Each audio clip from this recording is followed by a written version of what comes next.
Welcome to Saudi Stories channel. Today's story is very interesting. Let's start the story. In the immediate aftermath of the Battle of Pharsalus, Caesar did not linger in Greece. Pharsalus, remember, was Julius Caesar's decisive victory over Pompey Magnus, which effectively, although not literally, ended the Roman Civil War. Caesar immediately sent one of his top lieutenants, Mark Antony, back to Rome to oversee the political situation, and then, after some intelligence gathering, he set off to Egypt in pursuit of Pompey, taking with him only 4,000 soldiers for the sake of speed. As we know, Pompey was killed the moment he stepped foot in Egypt, but this fact was not yet known to the outside world. When Caesar arrived in Egypt, officials greeted him as an honored guest, and as a token of Egypt's goodwill, presented him with Pompey's severed head. According to some ancient sources, Caesar reacted to this by recoiling in horror and refusing to look at it. When the Egyptians handed him Pompey's signet ring, these same sources say that Caesar broke down in tears. Historians are not quite sure what to make of this incident. Was Caesar upset, or was he pretending to be upset? Or is this a piece of propaganda intended to win over Pompey's supporters? We don't know. Even the ancient sources disagree. Plutarch calls Caesar's grief genuine, while Cassius Dio describes Caesar feigning to mourn. Regardless, I think that we can with some confidence that Pompey's head was not what Caesar wanted. What he wanted was Pompey's surrender. By this point, it was clear that Caesar genuinely wanted to reintegrate every Pompeian that was willing to acknowledge his supremacy, knowing that their cooperation was key to a lasting peace. Reintegrating Pompey would have been the ultimate prize. But now, thanks to the Egyptians, that was off the table. Whether or not Caesar was genuinely upset, he used Pompey's murder as an excuse to bring his 4,000 soldiers off the ships and into the city of Alexandria. The Egyptians did not give him permission to do this, but didn't feel comfortable stopping him either. The Romans paraded through the streets of Egypt's largest city as if they were a conquering army. This understandably offended the Alexandrians, and before too long there were protests, and then rioting, and then several Roman soldiers were killed. For the Romans, it was no longer safe to be out on the streets. Caesar took his tiny army and hid them away in the city's royal quarter, which housed the Egyptian king, his court, and a bunch of government buildings. Caesar had entered Alexandria intending to get Pompey's to surrender, but instead, in a matter of days, he had accidentally engulfed the city in a general riot, and, just to make things extra complicated, taken custody of the Egyptian king. What a mess. The current Egyptian king was a 13-year-old boy named Ptolemy. Ptolemy had two older sisters, Cleopatra and Arsinoe, and one younger brother, also named Ptolemy. Spoiler alert, they're all named Ptolemy, and it's super annoying. The current king Ptolemy's father, also named Ptolemy, had died 3 years earlier, and to sum up his entire life in one sentence, which is a totally fair thing to do, the only thing that kept him on the throne was support from Rome, specifically a series of massive loans. When the current king's father got sick, he named Rome as the executor of his will, which was basically a way of sucking up to his benefactors. When he died, his son inherited his father's crown and debts. Now that Caesar occupied the royal quarter, he was like, "While I'm here, how's that debt repayment coming?" Caesar owed pensions to tens of thousands of soldiers, and at the moment was basically broke. It would be awfully nice if Egypt could magically solve this problem. When Caesar approached the king's counselors, they kind of gave him the runaround, saying it would take some time, blah blah blah. They would try sending installments to Italy whenever they could. Caesar told them not to bother, because he would be remaining in Egypt until their debts were paid.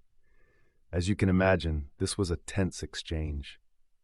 Meanwhile, the people of Alexandria continued to riot against the Roman presence in their city. Caesar accused the king and his counselors of being behind the riots, but they denied it. Second spoiler alert, they were definitely behind the riots. Since the Egyptians were giving Caesar a hard time, he decided that now was a good opportunity to step up and act as executor of the dead king's will. So what was in that will? For starters, the child king Ptolemy was supposed to serve as co-monarch with his older sister, Cleopatra. Currently, that wasn't happening. In fact, Cleopatra had been ousted by a rival faction and was now raising an army to the south. Not only were the terms of the king's will not being met, but an Egyptian civil war seemed imminent. Since the king's will was at the root of this problem, the Romans had every right to intervene if they wished. Caesar announced that he would be doing just that.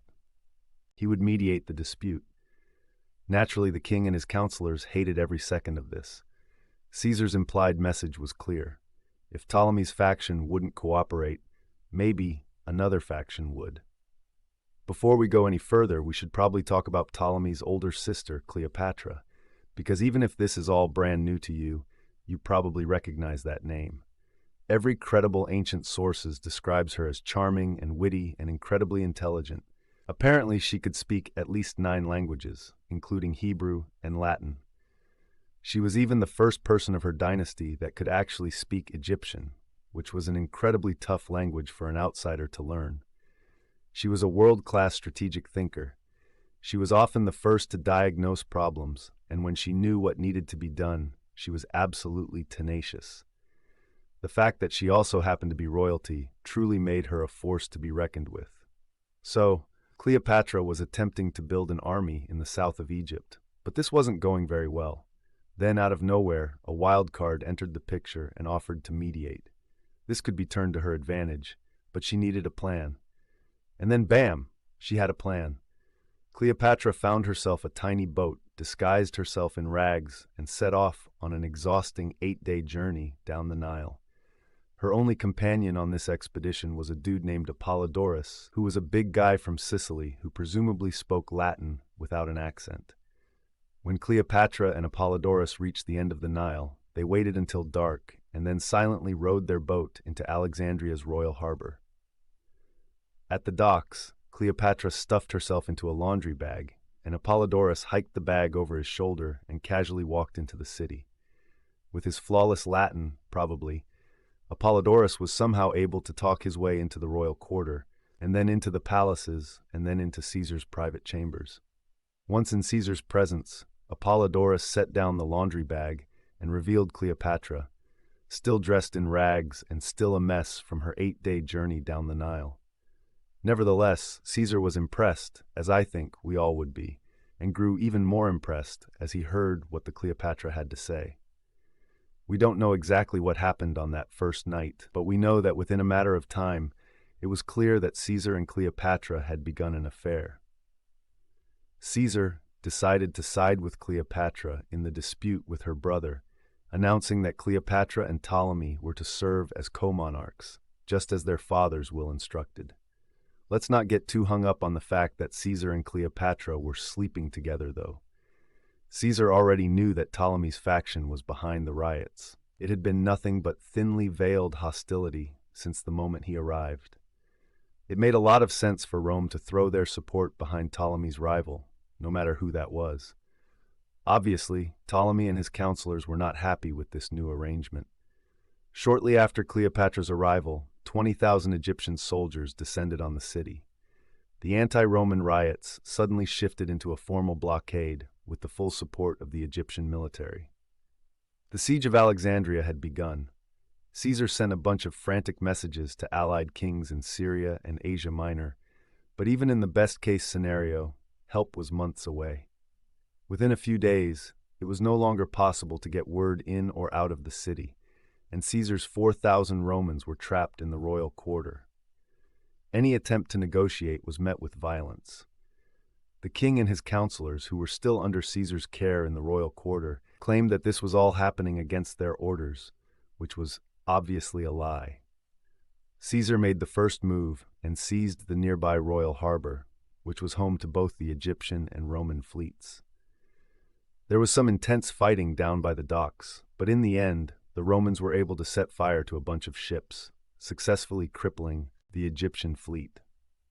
Many historians believe that this fire inadvertently spread into the city, consuming part of the Library of Alexandria, which at this time was one of the world's greatest repositories of ancient knowledge. However, it's kinda trendy, for lack of a better word, to exaggerate the impact of this, and the library would continue to operate for centuries, ultimately falling for reasons that had nothing to do with this fire. Caesar had the Roman army close off the streets and fortify the royal quarter. As the defenses were going up, Arsinoe, the king's other sister, escaped Roman custody and went over to the besieging Egyptian army, who immediately proclaimed her queen. After Arsinoe's escape, fighting began in earnest, and each day yielded only a few meters gained or lost in either direction. Historian Philip Freeman calls this one of the most vicious campaigns of urban warfare in the ancient world. This would go on for months. Caesar had never been much of a drinker, but during this time he began staying up every night and drinking himself into a stupor. These were dark times. Things only got more desperate. The Egyptian army figured out how to flood the Roman water supply with impotable seawater. This caused a minor panic, and Caesar's soldiers began to openly criticize their leader's slow response. Eventually, the Romans were able to dig new wells, but morale remained low. As the fighting continued back and forth, the Egyptians started to gather a bit of momentum. The entire city rallied behind a big patriotic push to rebuild the Egyptian fleet, which involved literally ripping up buildings for their wood. These makeshift Egyptian ships eventually outnumbered the Roman fleet at something like 2-1. This was bad. Such an extreme disadvantage at sea put the royal harbor at risk. Something needed to change. Caesar decided to attack the island of Pharos. Pharos was home to one of the 7 wonders of the ancient world, the lighthouse of Alexandria, but more importantly, Pharos controlled access to the royal harbor. If the Romans controlled Pharos, it would buy them some time. Caesar loaded a third of his army onto a bunch of small boats and led an assault on the island. The Egyptians on Pharos were relentless in their defense of the island, and as the day wore on, Egyptian reinforcements poured across the bridge. By the end of the first day of fighting, the Romans had only managed to capture part of the island. On the second day, the Romans launched an all-out assault on the bridge, but by this time they had obviously lost the element of surprise, and the Roman advance ground to a halt. Then, late in the day, the Egyptian fleet swooped into the harbor and began landing soldiers behind the Roman position. Facing an attack on 2 fronts, a large number of Romans broke and fled back to their boats. Caesar saw the writing on the wall and ordered a general retreat. In the rush to get off of the island, the boat carrying Caesar capsized. Thinking quickly, Caesar slipped out of his armor and proceeded to swim across the harbor all by himself, holding a bunch of maps and papers above his head to keep them dry. This was one of the low points of Caesar's career. Less than half of those who attacked the island made it back alive. The total size of Caesar's tiny army fell by like 20%. It was a devastating defeat. The Siege of Alexandria slid into its 5th month, with no end in sight. When an envoy from the besieging Egyptians approached the Romans asking for the release of their king, Caesar was all ears. The faction currently leading the Egyptian army had shown consistent opposition to the idea of a negotiated settlement.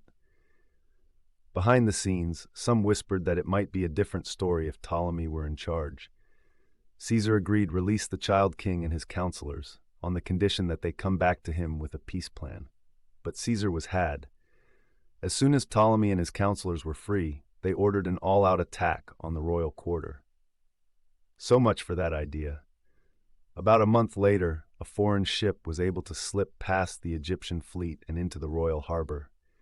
It carried a letter addressed to Caesar from King Mithridates of Pergamum, to whom Caesar had appealed for help at the beginning of the siege. The letter said that Mithridates had just entered Egypt with 18,000 soldiers. This was fantastic news.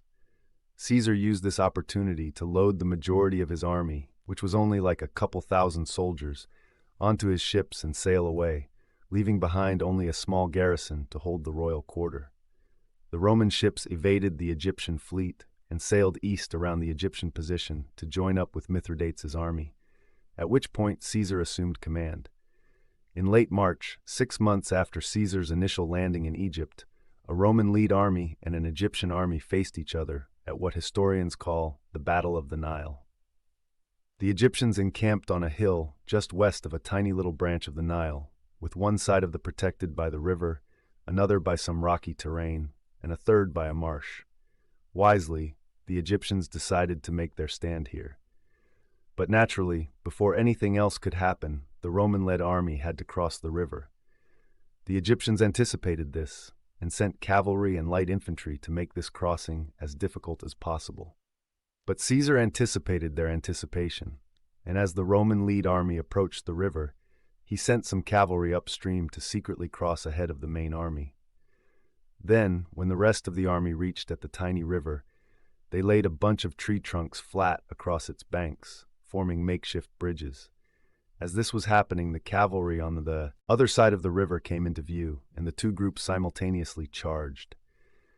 This was more than the Egyptians were expecting, and many were killed before they were able to withdraw back up the hill.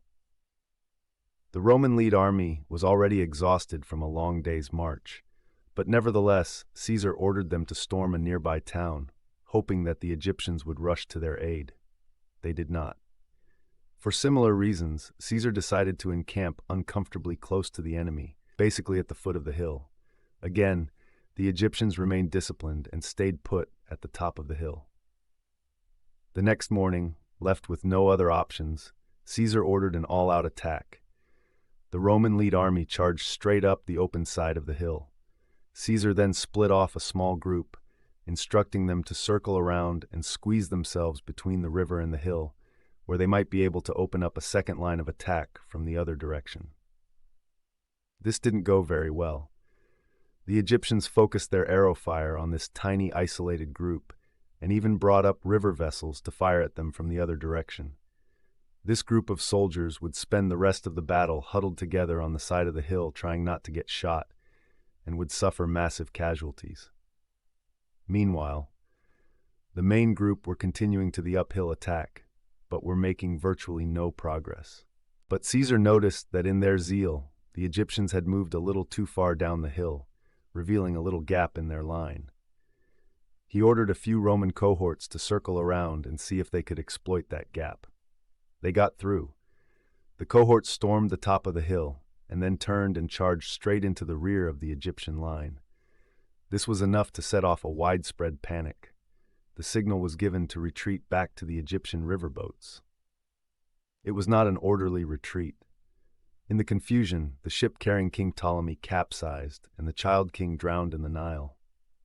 Caesar didn't waste any time admiring his victory. He immediately left for Alexandria with a small group of cavalry, bringing with him news of the Egyptian defeat and of the death of the king. The Alexandrian garrison surrendered at once, which at last brought the Siege of Alexandria to an end. The historian Stacy Schiff wrote in her biography of Cleopatra, "The best that can be said of the Alexandrian War is that Caesar acquitted himself brilliantly in a situation in which he stupidly found himself." Plutarch, an ancient writer that I would generally categorize as pro-Caesar, wrote, "As for the war in Egypt, some say that it was not necessary," later describing it as inglorious and full of peril. There's a pretty broad historical consensus that this entire campaign was a disaster, and frankly it's astonishing that it wasn't end of Caesar's career.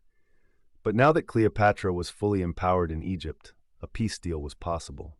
Cleopatra agreed to repay Egypt's debts in full and to host to a permanent Roman garrison.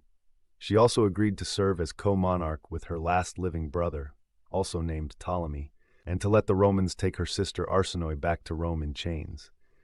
In exchange, Caesar agreed to return the province of Cyprus to Egypt. After the Battle of the Nile and the subsequent peace settlement, Caesar lingered in Egypt for 3 months. What was he doing? Not a whole lot. Caesar and Cleopatra used this time to travel up the Nile with the Roman army. On paper, this was a demonstration to the people of Egypt that their new queen had Rome's full support. But if we're being honest, it was probably just an excuse to take a pleasure cruise. By the time everybody returned to Alexandria, Cleopatra was extremely pregnant. She would later give birth to a boy, naming it, wait for it, Ptolemy. Back in Rome, people would half-jokingly refer to the child as Caesarion, which means Little Caesar. It's not exactly a subtle nickname, but it's the name that historians still use. By this time, news from the wider world was beginning to trickle into Egypt. Most of it was not good. First, an allied king in Asia had turned against Rome and was slaughtering every Roman citizen found in his territory. Second, the remnants of the Pompeian faction were gathering strength at an alarming rate down in North Africa. Third, Mark Antony was making a big ol' mess of Roman politics back home, and things were approaching a boiling point. Clearly, Caesar still lacked a reliable second in command. Every time he removed himself from the equation, things began to crumble. Lingering in Egypt had probably been a mistake. If you like the video, like and subscribe to the channel. If you want us to do a specific idea, write it in the comments.